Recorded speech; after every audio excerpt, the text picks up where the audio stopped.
आज का टॉपिक है बेस यानी कि क्षारक। इससे पहले हमने पढ़ा कि अम्ल क्या होता है। अम्ल के बारे में हमने पढ़ा कि अम्ल का स्वाद खट्टा होता है। अम्ल नीले लिटमस पत्र को लाल कर देता है। और देखा कि अम्ल का प्रमुख गुण यह होता है कि क्षार को उदासीन कर देता है। और इसका कुछ परिभाषा भी देखा। अम्ल का जो परिभाषा था विभिन्न वैज्ञानिक के द्वारा अलग अलग तरीके से दिया गया था। पहला वैज्ञानिक था आर्हेनियस। बोला था कि अम्ल वह पदार्थ है जो जल में घुलकर हाइड्रोजन आयन या हाइड्रोनियम आयन देता है, अम्ल कहलाता है। उसका एग्जाम्पल भी देखा था, HNO3, HCl, CH3, COOH, ये सब देखा। उसका दूसरा वैज्ञानिक अम्ल का परिभाषा दिया था ब्रॉन्स्टेड लॉरी। ब्रॉन्स्टेड लॉरी बोला था अम्ल वह पदार्थ है जो किसी दूसरे पदार्थ को प्रोटॉन दान करता है, मतलब H+ ही प्रोटॉन है, ठीक, प्रोटॉन दान करता है, अम्ल कहलाता है। उसका तीसरा वैज्ञानिक था लुईस। क्या था? लुईस बोला कि जो पदार्थ इलेक्ट्रॉन युग्म को ग्रहण करेगा वह लुईस अम्ल होगा। अम्ल के बारे में हमने पिछले वीडियो में देखा था, ठीक। आज का जो है टॉपिक है क्षारक यानी बेस। तो इसका जो होता है, ये क्षारक का गुण है कि क्षारक का स्वाद कड़वा होता है।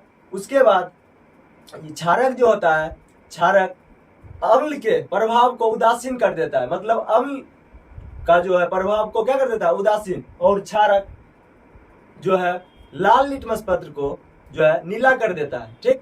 और विभिन्न वैज्ञानिक के द्वारा क्षारक का भी परिभाषा विभिन्न तरीके से है। जैसे देखिए आर्हेनियस के अनुसार जो है परिभाषा, क्षारक वह पदार्थ है जो जल विलयन में हाइड्रोक्साइड आयन क्या देता है? हाइड्रोक्साइड आयन देता है जल विलयन में, क्षारक कहलाता है। कोई पदार्थ जो जल विलयन में हाइड्रोक्साइड आयन देगा, सभी क्या होंगे? क्षारक होंगे। जैसे देखिए NaOH, जैसे इसमें इसको जल में देंगे तो ये आयन में टूटेगा, जैसे Na+, उसके बाद OH-, मतलब कि हाइड्रोक्साइड आयन हुआ। और ये सोडियम आयन, दो आयन में टूटा, हाइड्रोक्साइड आयन, मतलब कि हाइड्रोक्साइड आयन यह बताता है कि यह पदार्थ क्षारक है। उसके बाद है KOH, ये K+, उसके बाद क्या होगा? OH-, हाइड्रोक्साइड आयन आया, मतलब ये क्या थे? क्षारक थे। जैसे अमोनियम हाइड्रोक्साइड, ये क्या है? Ammonium hydroxide. जैसे NH4 अमोनियम, जैसे देखिए NH4+, उसके बाद OH-, मतलब ये भी क्या थे? क्षारक थे। कैल्शियम हाइड्रोक्साइड, जैसे इसको आयन में तोड़ेंगे तो कैल्शियम पे +2, क्योंकि संयोजकता 2 होता है, मतलब ये 2 इलेक्ट्रॉन दान करके ये अस्थायी इलेक्ट्रॉनिक विन्यास को प्राप्त करता है। उसके बाद है मतलब OH2 है, 2 है, तो मतलब 2 हाइड्रोक्साइड आयन, ठीक। तो हाइड्रोक्साइड आयन यह बताता है कि ये क्षारक थे। उसका दूसरा वैज्ञानिक है ब्रॉन्स्टेड लॉरी के अनुसार है क्षारक वह पदार्थ है जो किसी अम्ल से, मतलब दूसरे पदार्थ से इलेक्ट्रॉन, मतलब प्रोटॉन, जो किसी दूसरे पदार्थ से प्रोटॉन को क्या करता है? ग्रहण करता है, क्षारक कहलाता है। मतलब हाइड्रोजन आयन को ग्रहण करेगा या प्रोटॉन को ग्रहण करेगा, वो क्या कहलाएंगे? क्षारक कहलाएंगे। जैसे देखिए HCl और NH3 होता क्या है? जैसे यहाँ पे क्लोरीन आयन हो जाएगा, क्लोराइड, और उसके बाद यहाँ पे क्या हो जाता है? अमोनियम आयन NH4, और यहाँ पे प्लस। तो ये जो NH4 क्षारक है, क्या है? क्षारक। यहाँ पे देखिए जैसे नाइट्रिक अम्ल HNO3, यहाँ पे क्या होता है? H+ आयन में टूटकर ये चले जाते हैं मेथेनॉल में। किसमें चले जाते हैं? मेथेनॉल में। और ये नाइट्रेट क्या बन जाते हैं? नाइट्रेट।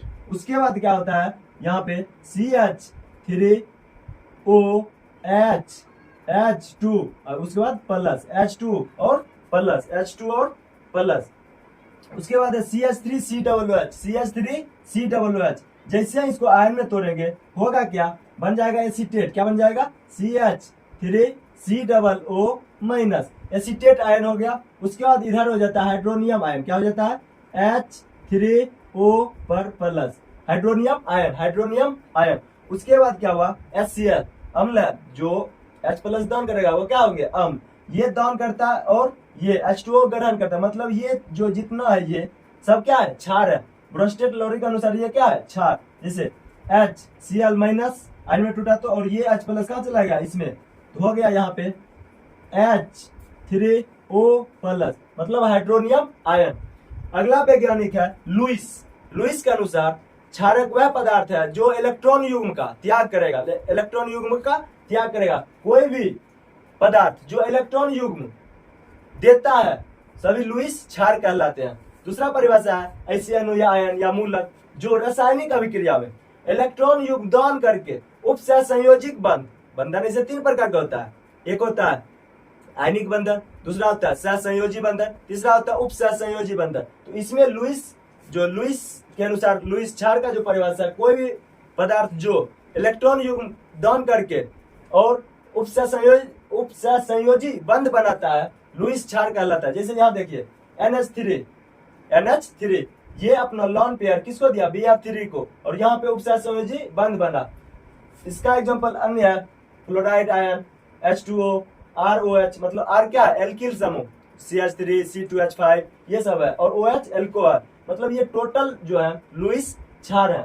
तो पहले वीडियो में हमने देखा कि अम्ल क्या होता है, अम्ल का परिभाषा क्या होता है, और आज का वीडियो था कि क्षारक क्या होता है, क्षारक का विभिन्न वैज्ञानिक के द्वारा परिभाषा देखा।